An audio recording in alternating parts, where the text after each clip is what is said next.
పిఠాపురం నియోజకవర్గం ముఖ్యంగా ఇక్కడికి ఉన్న సిల్క్ పంటను పండించే రైతులకి, చేనేత కళకు సంబంధించిన, నాకు ఎందుకో కార్మికులు అనే పదం అంటే చాలా వైవిధ్యంతో కూడింది, చాలా కళాత్మకమైంది చేనేత వృత్తి. అందుకని మిమ్మల్ని కార్మికులతో అనే పదంతో పాటు కష్టంతో పాటు చాలా కళ ఉన్నది చేనేత. అందుకని మిమ్మల్ని చేనేత కళాకారులు అనడానికి నా మనసు అనిపిస్తూ ఉంటుంది. మీ అందరి ఆత్మీయ సమావేశానికి మీతో కలిసి మీ కష్ట నష్టాలు, మీ సాధక బాధలు, సమస్యలు మనస్ఫూర్తిగా తెలియజేసినందుకు మీకు నా ధన్యవాదాలు తెలుపుకుంటున్నాను జనసేన తరపు నుంచి. ఇది గత దశాబ్దంగా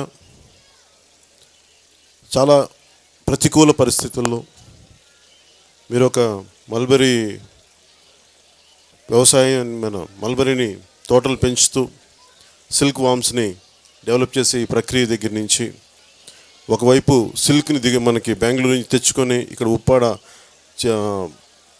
ఆ చీరల్ని నేసే విధానానికి మీరు ఎంత కష్టపడుతున్నారో గత 10 సంవత్సరాలుగా, గత దశాబ్దంగా నేను కూడా మన ఆంధ్రప్రదేశ్లో ఒక బాధ్యతతో కూడిన సరికొత్త పొలిటికల్ ప్రాసెస్ రావాలి, మా కులపోడు ఎమ్మెల్యే అయితే తప్ప మా గుర్తింపు ఉండదు అనే పరిస్థితి నుంచి ఎమ్మెల్యే ఎవరైనా సరే మేము స్వయంగా బలంగా చెప్పచ్చు అనే పరిస్థితి రావాలి. అలాంటి పరివర్తన ఉండాలి రాజకీయాల్లో. ఇందాక మీ ఆవేదన నాకు చాలా అర్థమైంది. ఏదో మన కులం అంటే ఏదో ఒక 2-3-4 కులాలు తప్ప మిగతా వాళ్ళకి మనం చెప్దామంటే మా వాడు కాదులే అని చెప్పి పట్టించుకోరేమో అని ఒక ఆలోచన ఉండొచ్చేమో. దానికి నేను చెప్తున్నాను, జనసేన స్వస్తి పలుకుతుంది దానికి మనస్ఫూర్తిగా. కాదు, ఇది చాలా ఎదురెళ్ళే ప్రాసెస్, ఇది చాలా కష్టమైంది. నేను తీసుకుంటా ఉన్నాను. ఒక విలువలతోటి, ఒక బాధ్యతతోటి రాజకీయాలని నడుపుదామంటే వెనక్కి లాగేవాళ్ళు అలాగే నమ్మరు. ఒకసారి ఇదే ఎమ్మిగినూరులో వెళ్ళి చెప్దాం అనుకున్నా కానీ మనకి సమస్యలకి చెప్పుకుంటారు కానీ ఎలక్షన్ టైంలో వదిలేస్తారు. నేను ఈసారి మిమ్మల్ని కోరుకుంటుంది, ఈ ముఖ్యమంత్రిలాగా మీరు 50 అడిగితే 50 అంటే మీకు ఎక్కువ, నేను 100 రూపాయలు ఇస్తాను, 150 రూపాయలు ఇస్తాను అని చెప్పి వదిలేసే వ్యక్తులను కాదు మేము. మీ కష్టానికి తగ్గ ఫలితం, మీ కష్టానికి, మీ శ్రమకి తగ్గ గుర్తింపు. కానీ నేను ఒకటే చెప్తాను, ఇది కష్టాన్ని క్లాస్ వార్ అన్న పెద్ద మనిషి మాట్లాడుతుంటాడు ముఖ్యమంత్రి. అంటే కష్టాన్ని దోచుకోవటం. అంటే మీరు చెప్తున్న దానికి ఇక్కడ సిల్క్ మీరు పండిస్తూ ఉన్నారు, మల్బరీ తోటలు 2.5 రూపాయలున్నర మొక్క. ఇందాక మీరు ఎకరానికి ఎన్ని మొక్కలు? 7,000 మొక్కలు. 7,000 అవుద్దా? ఒక ఎకరాకి 18,000 రూపాయలు ఖర్చు అవుతుంది మొక్కలకి కానీ, సాగు చేయడానికి కానీ, నాటడానికి. అది అంటే మధ్యలో మీరు ప్రతి ఒక్కరు స్థూలంగా చెప్పాలంటే మనకి సిల్క్ని పండించే, మనకు దీనికోసం చేసే రైతు కూడా, సిల్క్ గుడ్లను పండించే రైతుకు కూడా గిట్టుబాటు ధర రావట్లా. అలాగే కష్టపడి నేసిన నేతనకు కూడా ఇక్కడ గిట్టుబాటు ధర రావట్లా. జిఎస్టీ అనో లేదంటే ఈ ఏదైతే ఉప్పాడ అనేది నాకు ఉప్పాడ అనేది నాకు చాలా కాలం అది చేనేత సంబంధించిన ఊరు అనుకున్నాను. కానీ దాన్ని ప్రత్యేకించి దానికి ఒక పేటెంట్ ఉంటుంది చిరాకి అని చెప్పి ఎప్పుడన్నా మా ఇంట్లో మా అమ్మ వీళ్ళు ఎవరైనా చెప్తే ఉప్పాడ ఫస్ట్ టైం అప్పుడు విన్నాను నేను చాలా కాలం క్రితం. అంటే ఎవరైనా సరే ప్రత్యేకించి ఉప్పాడ చీర చాలా ప్రాశస్త్యం, దానికి చాలా ప్రసిద్ధి. సో అలాంటి ఉప్పాడ చీరల్ని నేసే నేతన్నలకి మీ గిట్టుబాటు ధర లేకపోవటం, మీ కష్టాలు పడటం నిజంగా నన్ను మనసును చాలా కలిచివేసింది. ఇది అందుకనే ఈరోజు నేను మొదటి రోజు కాదు ఇది, నేను పాలిటిక్స్లో రాకముందు నుంచి నేను చీరాల్లో నేను చేనేత కుటుంబాల మధ్యలో పెరిగిన వాడిని. నేను అది తెలుసు, నాకు మగ్గం నేస్తున్నప్పుడు ఎంత కష్టాలు ఉంటాయో నాకు తెలుసు, డొక్కలు ఎండుకుపోతాయి నాకు తెలుసు. అంటే దాని కాళ్ళతో లాగి చేతికి నాకు ఆర్చుకుపోయి ఉంటుంది శరీరం. నా స్నేహితులు కుటుంబాలు చిన్నప్పుడు నేను పెరిగినప్పుడు నా క్లాస్మేట్స్ కుటుంబాలు చేనేత కుటుంబాలు ఉంటాయి. ఆ కష్టాలను చూసిన వాడిని. అలాగే ఈ రోజున మా జనసేన ఎర్ర జెండా కూడా నాకు ఎప్పుడో చాలా కాలం క్రితం సినిమాలో ఉన్నప్పుడు నాకు కూర్చొని నేసి ఇచ్చారు. సో నాకు చేనేత కళాకారులు, చేనేత కళాకారుల ప్రత్యేకమైన, అందుకనే మేము స్టార్ట్ చేసిందే మన చేనేత విభాగం స్టార్ట్ చేసాం. ప్రతి ఒక్కరు మిమ్మల్ని వాడుకొని వదిలేస్తారు, ప్రతి ఒక్కరు మీకు ఏదో ఆశలు చూపిస్తారు, కానీ నిజంగా మీకు నిలబడటానికి మీ తరపున ప్రజాప్రతినిధుల్ని సభల్లోకి పంపించడానికి. అలాగే రైతుకి ప్రతిసారి ఏ రైతైనా సరే వచ్చి మాకు రైతుకి ఏం చేయక్కర్లా, ఎక్స్ప్లాయిట్ చేయకుండా వాళ్ళకి ఇచ్చిన మాటని నిలబెట్టుకునేలాగుంటే చాలు. రైతులు ఎవ్వరు కూడా అదనంగా డబ్బులు అడగట్లేదు, మాకు రావాల్సిన కష్టాన్ని మాకు ఇచ్చేలా చేయండి, అదొకటి అడుగుతున్నారు. దీనికి మార్కెటింగ్ వ్యవస్థలు ఉన్నాయి, బలమైన చట్టాలు ఉన్నాయి. ఇప్పుడు మీకు పేటెంట్ రైట్ ఉంది దీనికి, ఉప్పాడికి. మరి ఎందుకు అమలు చేయలేకపోతున్నారంటే దాన్ని పూనుకొని ఆ పేటెంట్ ఉప్పాడ కార్మికులు, చేనేత కార్మికులు అది ఇంకెవరు కూడా పవర్ లూమ్లో చేయకూడదు అని చెప్పి దాన్ని ఇంప్లిమెంట్ చేసే వ్యక్తుల సమూహం లేదు, అధికారంలో ఉండేవాళ్ళం. అవన్నీ చెయ్యాలంటే మీకు స్వార్థం లేని మీ తరపున పనిచేసే రాజకీయ నాయకులు మీకు కావాలి.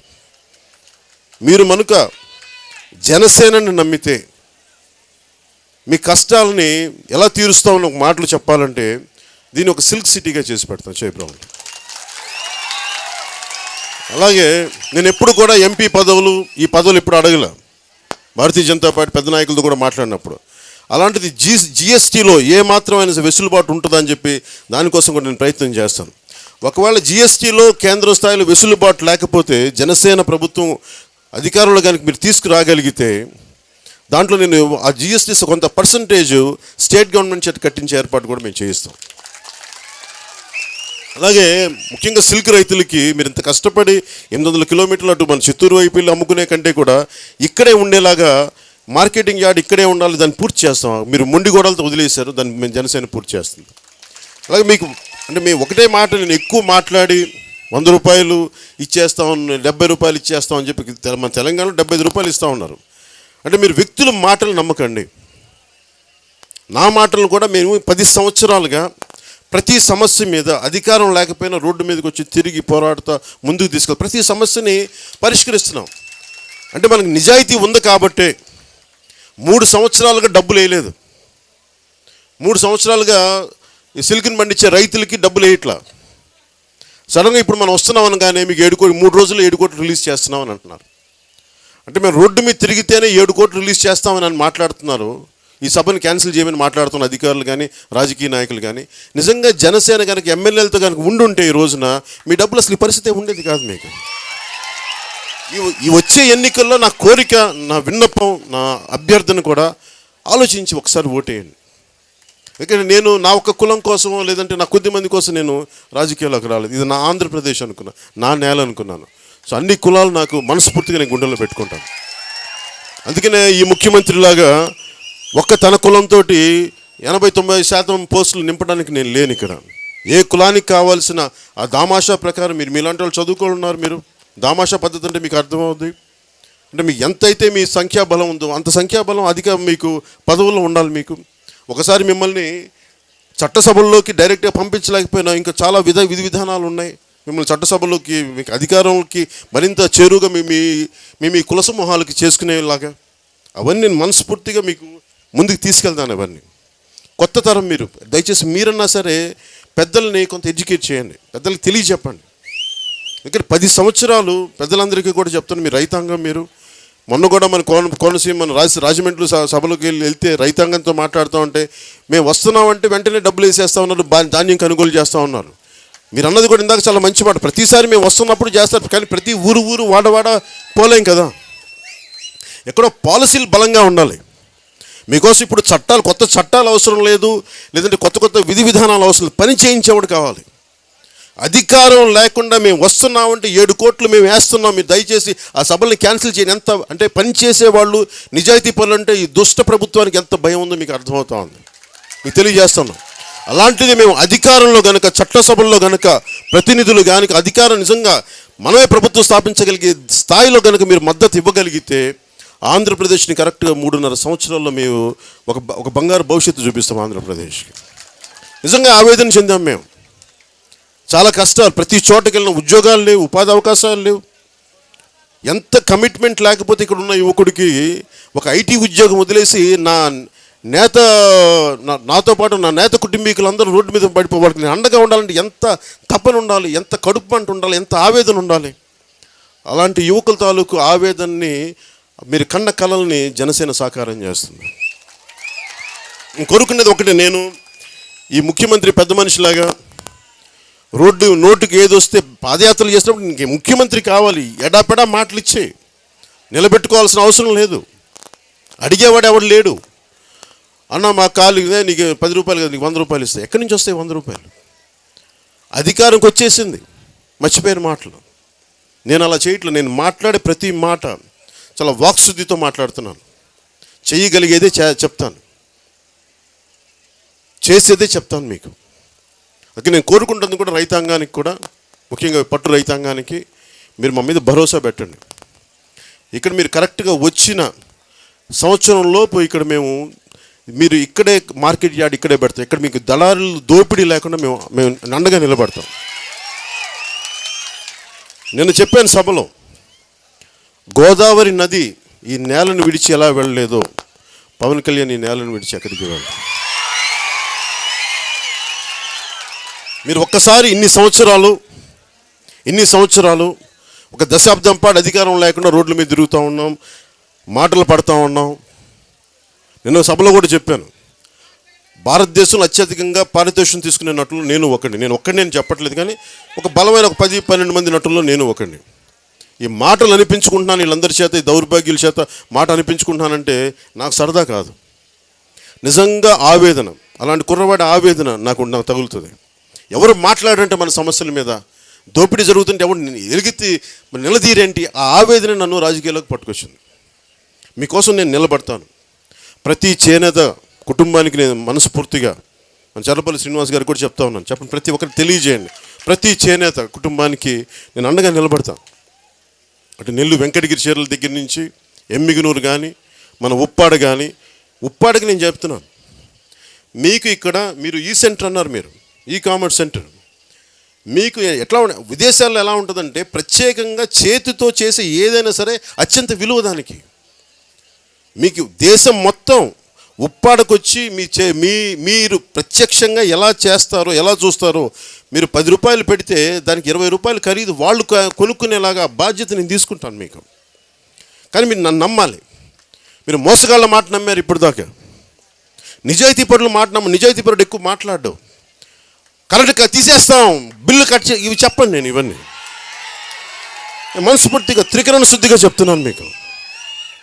మీ సమస్య నా సమస్య. చాలా బలమైన కమిటెడ్ ఐఏఎస్ అధికారులను కానీ, మంచి ప్రజల శ్రేయస్సుని ఆకాంక్షించి అధికారులను కానీ వీళ్ళ చేత మేము పని చేయిస్తాం. జనసేన ప్రభుత్వంలోకి వస్తే ఖచ్చితంగా పని చేయిస్తాం. కనీసం నాకు ఈ రోజున పట్టుమంది ఏమీ పదవి అధికారం లేకుండానే మేము వస్తున్నామంటే బియ్యం కొంటారు, ఫీజు రీయింబర్స్మెంట్లు చేస్తారు, లేదా పట్టు రైతులు కూర్చోబెట్టి ఈ రోజున మేము 7 కోట్లు వేసేస్తాం, దాంట్లో 7 కోట్లు బకాయిలు ఉంటే దాంట్లో మేము 3 కోట్లు వేసేస్తాం వారం రోజులు. ఇవన్నీ చెప్తున్నామంటే నిజంగా కమిటెడ్గా ప్రజల్లో కనుక బలమైన వ్యక్తుల సమూహం ఉంటే ఎంత పని చేయించవచ్చో మీకు తెలుస్తూ ఉంది ఈ రోజున. అలాంటిది మమ్మల్ని ప్రజాప్రతినిధులుగా జనసేనని మీరు అసెంబ్లీకి పంపించండి. నా కోసం నేను అడగట్లా.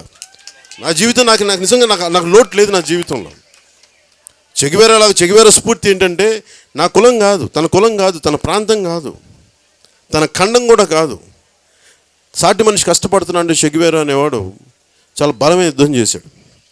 అలాంటిది ఇది నా నేల, ఇది నాకు ఇంకా స్వార్థం ఉంది. నా ఆంధ్ర నేల ఇది, నా మనుషులు మీ వాళ్ళు, మీరందరూ నా మనుషులు, నా వాళ్ళు, నా కుటుంబం అనుకుంటాను. అట్లీస్ట్ చెగివేరా అంత గొప్ప అని కాకపోతే కానీ నాకు స్వార్థం ఉంది. నాకు మీరు నా వాళ్ళని స్వార్థం ఉంది. నేను మీకోసం నిలబడతాం. నేను ఎక్కువ మాటలు చెప్పలేకపోవచ్చు. దయచేసి ఒక్కసారి వచ్చే ఎన్నికల్లో ఇంక ఈ మోసగాళ్ళ మాటలు నమ్మకండి. ఇప్పటిదాకా చేయలేని వాడు భవిష్యత్తులో ఎలా చేస్తాడు? ఈరోజు మీరు చెప్తా ఉన్నారు ఇందాక, సిల్క్కి మనకి నెలకి ఎంత ఇస్తున్నారండి? మనకు చేనేత కార్మికులకి 23,000, 24,000. మరి సిల్క్ ధర 6,000 పెంచేశారు. మరి అక్కడంటే మీరు ఒక చేత్తో ఇచ్చి ఇంకో చేత్తో 10 లాగేసుకుంటారు. ఇంకో చోట పొద్దున్నే అమ్మఒడికని ఇచ్చి పొద్దున్నే రాత్రికి నాన్న జేబుల నుంచి డబ్బులు తీసుకెళ్ళిపోతాను సారా ప్యాకెట్ల కోసం.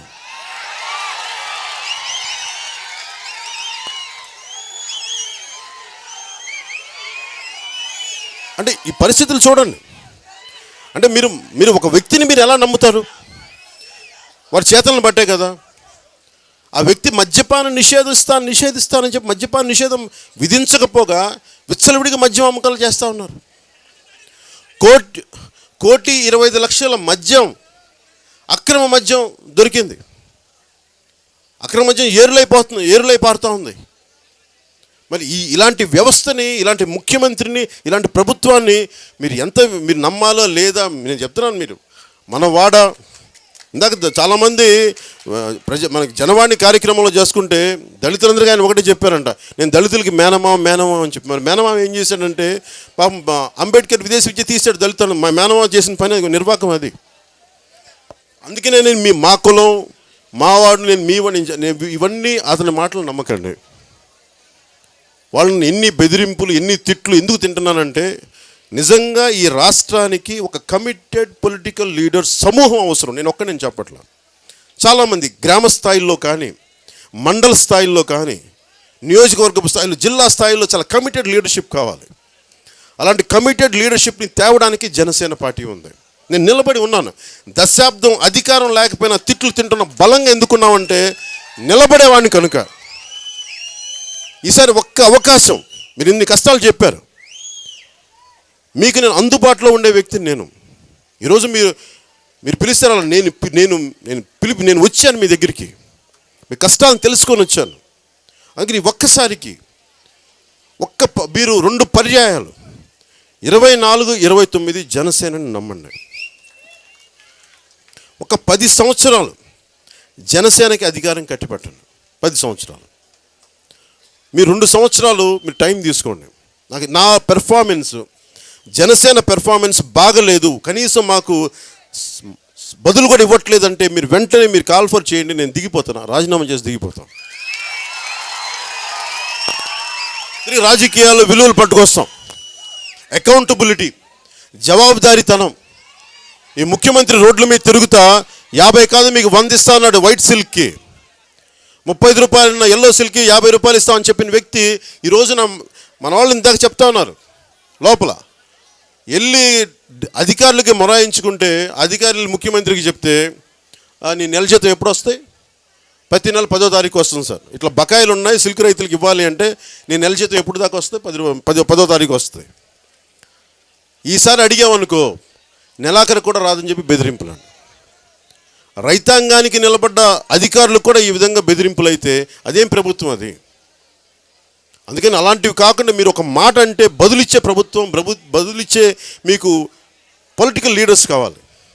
అందుకని నా అభ్యర్థన కూడా ఈ పిఠాపురం మొత్తం ఇది మన రాష్ట్రం, దేశం మొత్తం చూసేలాగా పిఠాపురాన్ని మేము తయారు చేస్తాం. దాంట్లో భాగమే ఈ ఉప్పాడ చేనేత కార్మికుల సమస్య కానీ, సిల్క్, మీరు చేబ్రోలు